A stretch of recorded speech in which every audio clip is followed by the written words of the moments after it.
নমস্কাৰ ৰাইজ, আজি আমাৰ মাজত আছে বিশিষ্ঠা সাহিত্যিক, কবি, সমাজ সেৱিকা, সকলোৰে চিনাকি শ্ৰীযুতা অঞ্জলি দত্ত চলিহা বাইদেউ। আপোনাক বাইদেউ নমস্কাৰ। আমাৰ অনুষ্ঠানত আমি বাইদেউৰ পৰা প্ৰথমতে কবিতা শুনিব বিচাৰিছোঁ। মই কওঁ তেতিয়াহ'লে। হয়, নমস্কাৰ। জুবিন গাৰ্গলৈ শ্ৰদ্ধাঞ্জলি। জুবিন গাৰ্গৰ ওপৰতে লিখিছোঁ। হে মহান নিৰ্ভীক শিল্পী, তোমাৰ বিয়োগত গোটেই দেশ শোকত ম্ৰিয়মান। তুমি সৰ্বদাই অন্যায় আৰু নিপীড়িতৰ বাবে নিৰ্ভীকভাৱে প্ৰতিবাদ কৰিছিলা। বহুত দুখীয়া মানুহক বিপদৰ সময়ত নিজৰ ধনেৰে হ'লেও সহায় কৰিছিলা। সাধাৰণভাৱে থাকিও বিশাল অৰ্জন কৰিলা। তুমি ব্ৰজৰ গান, ধুমুহাৰ গান, মায়াবিনী সাগৰৰ বুকুত শুবৰ মন যায় আদি বহুত গান কবিতা ৰচনা কৰি স্মৰণীয় হৈ গ'লা কেতিয়াবাই। তুমি ভালেমান গীতেৰে নতুন প্ৰজন্মক মনোবল দি প্ৰতিটো কামত আগুৱাই যাবলৈ অনুপ্ৰেৰণা দি গ'লা। শেষত তাকে আলোকপাত কৰি এফাকি তোমাৰ গানেৰে কবিতা সামৰিম।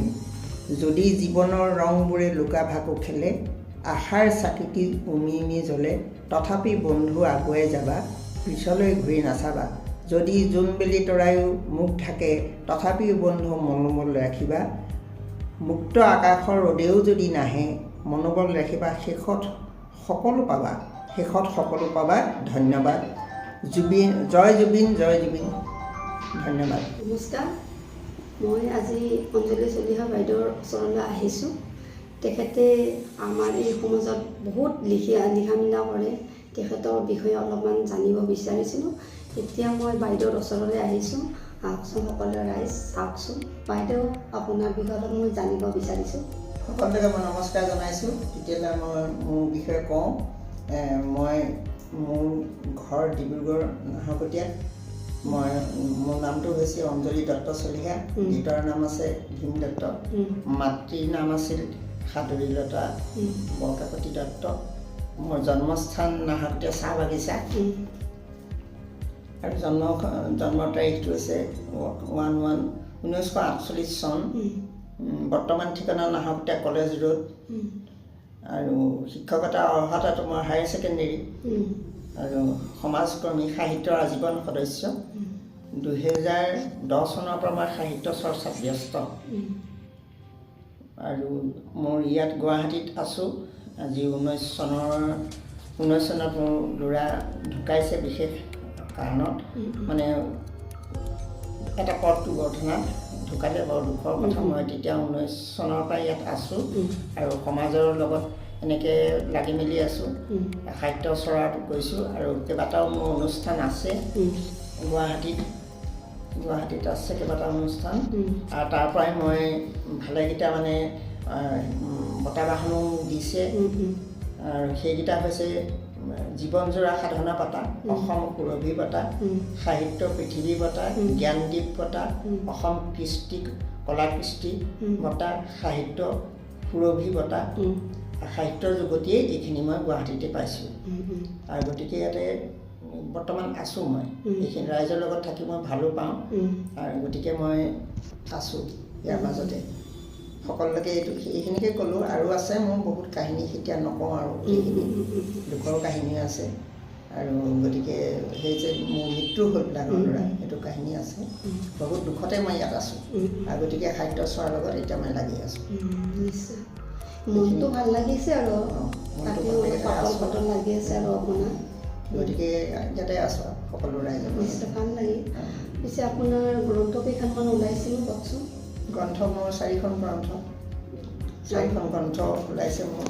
এখন হৈছে মোৰ প্ৰাৰ্থনাৰ সফুৰা, কবিতা অঞ্জলি, আইনাম গোসাঁই নামৰ মহিমা, আৰু এই 2024ত সাধু কথাৰ পুথি।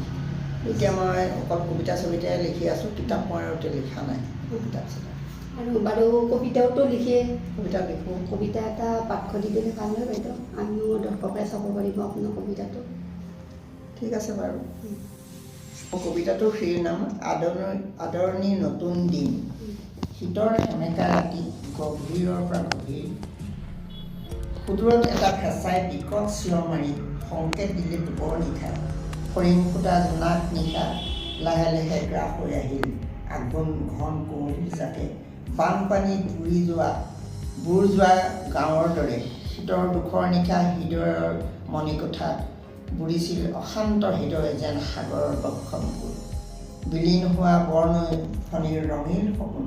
পুৱাৰ পাচলি কোমল ৰগে কুঁৱলী লয়নো আচল ঠেলি সাৱটিলে নিয়ৰ শীত ধৰা। বিলাই বসন্তৰ নৱবতৰা সেউজীয়া আচল পালে প্ৰকৃতিৰ গছে বনে ল'লে কুঁহিপাত। পাতৰত লুকাই থাকিল কোকিলে মাতিলে সুৱদী মাত। পাখিত পাখি লগাই উৰিল খৰালি মাহী বালিমাহীৰ বগলীৰ জাক। লয়লা সাজে আদৰে পদুমী নানা ৰঙী পখিলাৰ জাক। ভোমোৰাৰ মৃদু গুঞ্জনে আকলি মূৰ চুহি আদৰেৰে কয় চুম্বন গোলাপৰ পাহি কলিৰ বাগিচাত। নৱ আদৰণি প্ৰকৃতি প্ৰেমৰ নতুন দিন। সকলোলৈ ধন্যবাদ। বঢ়িয়া লাগে বাইদেউ। আৰু আপুনিতো গানো গায় নহয়? নাই, গান এতিয়া গাবলৈ এৰিছোঁ আৰু গানৰ এতিয়া কণ্ঠ ইমান নাই, গতিকে কেতিয়াবা এনেই গুণগুণাওঁ।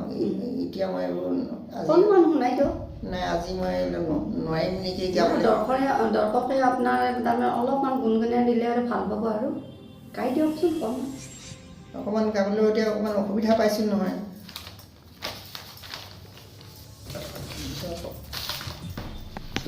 বাইদেউ আপোনাৰ পৰিচয়টো দিয়া অলপ দিলে বেছি ভাল হয়। আপোনাৰ ঘৰৰ পৰিয়াল? ঘৰৰ পৰিয়াল অৰিজিনেলটো মই শিৱসাগৰ। গতিকে বিমলা চলিহা আছিলে মিনিষ্টাৰ, জানাই, যি 17 বছৰ কাল আছিলে চিফ মিনিষ্টাৰ। সেইখন ঘৰৰে মই মানুহ বাৰু। আৰু গতিকে মই তেখেতৰ বাকী চবকে লগ পাইছোঁ। পদ্মধৰ চলিহা, পৰাগ চলিহা, ৰুমু চলিহা আৰু কি বোলে দীপালী চলিহা, জয়শ্ৰী চলিহা, এইখিনিতো মোৰ নিজৰ ঘৰ। গতিকে সকলোৰে লগত মোৰ কণ্টেক্ট আছে। আৰু শৃংখল মোৰ নিজৰ ভতিজা। আৰু এজন আছে তাতে, হেৰি কি কয় তাৰ নামটো মানস চলিহা, ঢুকাইছে। মানস চলিহাৰ গোটেই অৰিজিনেলটো ময়ে হেৰি কৰি দিয়া, বিয়া বাৰু পতাৰ পৰা আৰম্ভ কৰি মানসক ময়ে কৰি দিয়া। গতিকে তাৰো ভালেই এতিয়া, এজনী ছোৱালী দিল্লীত থাকে। গতিকে সেইখিনিয়ে পৰিয়ালৰ মই মানুহ। গতিকে সেইখিনি নকলটো মোৰ নহ'ব। গতিকে সেইখন ঘৰতেই মই অহা যোৱা মোৰ আছে। গতিকে মই সকলোৰ লগত এতিয়াও জড়িত হৈছোঁ। ইয়াত আছে ক্ৰীত চলিহা, তাকো মই মাজে সময়ে পাই থাকোঁ। সিও মোক বহুত আদৰ কৰে, মোৰ ভাল লাগে। সেইকাৰণে সকলোৰে মানে মোৰ লগত ভাল এটা ঘনিষ্ঠ সম্পৰ্ক আছে। সিমানেই আৰু মোৰ পৰিয়ালৰ কথা। বাদ বাকীটো আৰু অজস্ৰ আছে। ডিব্ৰুগড় ডিষ্ট্ৰিক্টত সেইবোৰ নকওঁ, মই শিৱসাগৰটোৱেই ক'লোঁ। তাৰ মাজতে আকৌ ভৱানী চলিহাৰ নাম নল'লে নহ'ব। দাদা এতিয়াও বাচি আছে, আমাৰ এখেতেই গুচি গ'ল। তেখেত আজিও সুস্থ হৈ আছে, ব্ৰেইন সুস্থ। তেখেতে মানে গাইনিজৰিত হেৰি ডক্টৰ। আজিও তেখেতৰ মানে ব্ৰেইন ভাল আৰু যি সোধে সকলো উত্তৰ দিব পাৰে। বৌ ঢুকালে, কিন্তু দাদা আছে ডিব্ৰুগড়। আৰু এনেকৈ আৰু বাকী ফেমিলিৰ কথা নকওঁ, বাকীখিনি আৰু সেইখিনিয়ে মেইন মানুহ। এইখিনি গোটেইখিনি শিৱসাগৰ। আপোনাৰ ফেমিলিটো বহুত ডাঙৰ। সেইখিনি আৰু আমাৰ এখেতো আছিলে, কলেজেই পাতিলে। এখেতৰ হেড অফ দি ডিপাৰ্টমেণ্ট হৈছিলে ইকনমিক্সৰো। তাৰপিছত আকৌ ভাইচ প্ৰিন্সিপালৰ লাইনত গৈছিলেগৈহে, নিজেহে সেইবোৰ নকৰিলে। নিজে পতা কলেজ ককাই ভাইখিনিয়ে পাতিছিলে। সেইখন কলেজ এতিয়া ভাবিব নোৱাৰা, ডিব্ৰুগড় ডিষ্ট্ৰিক্টৰ ভিতৰত এখন ধুনীয়া কলেজ, জাকত জিলিকা, খুব ধুনীয়া নাম হৈ আছে তাৰ কলেজখনত। দেখিলেহে জানিব মানে কথাটো। ছায়েন্স নাই, কিন্তু কমাৰ্চৰ অতি সুন্দৰ ৰিজাল্ট। গতিকে এইফালৰ মানে গুৱাহাটী বাহিৰৰ ল'ৰা ছোৱালী বহুত তাত পঢ়িছে এতিয়া বৰ্তমান।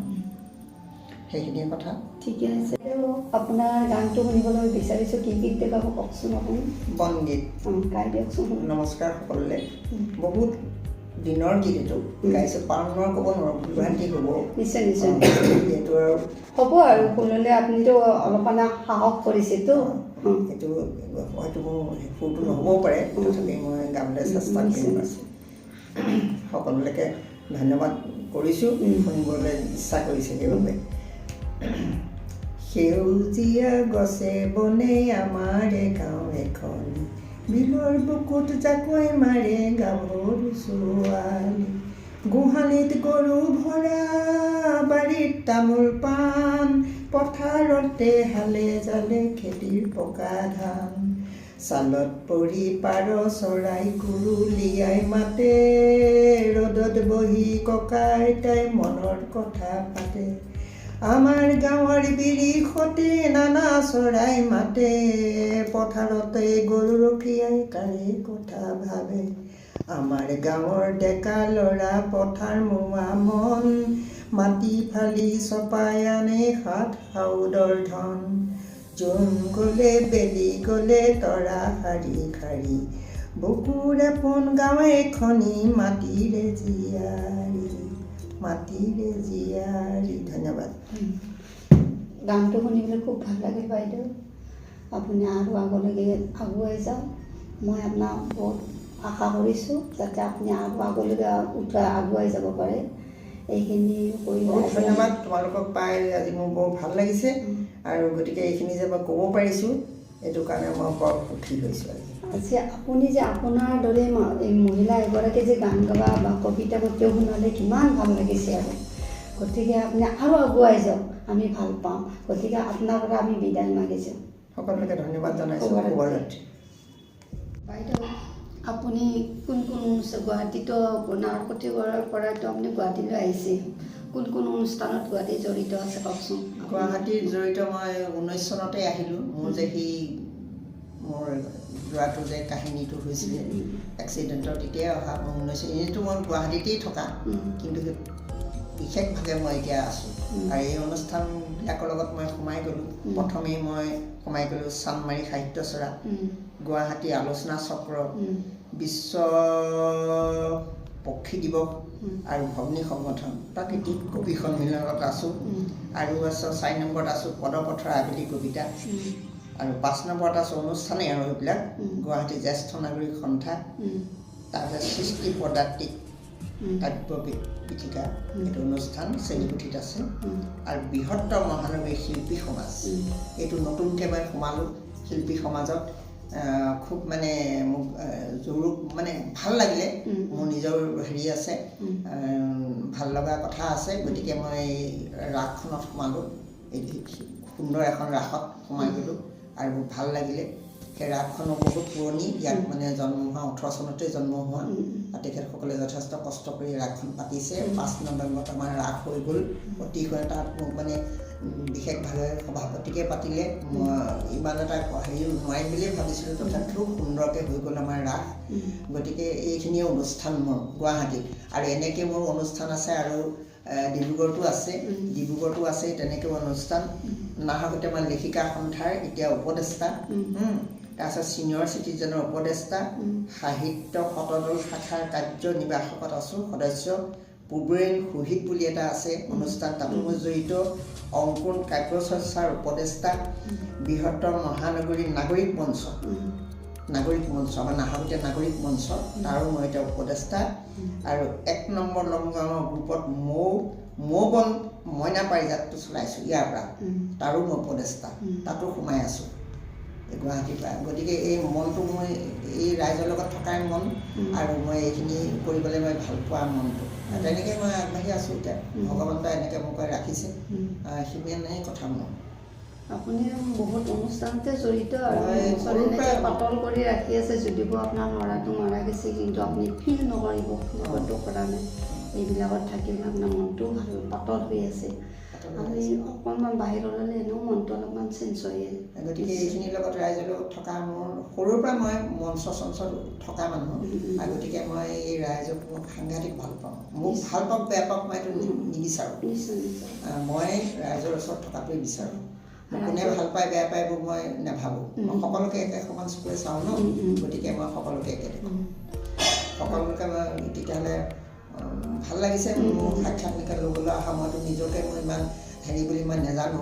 গতিকে আপোনালোকে আহিছে সাক্ষাৎ ল'বলৈ, মই সকলোকে এটাকে মই ধন্যবাদ জ্ঞাপন কৰিছোঁ। আৰু সকলোকে মই হেৰিটো জনাই আজি শুভৰাত্ৰি। All the women in my life have played pivotal roles in my success. Here's wishing a very happy Women's Day. All the women.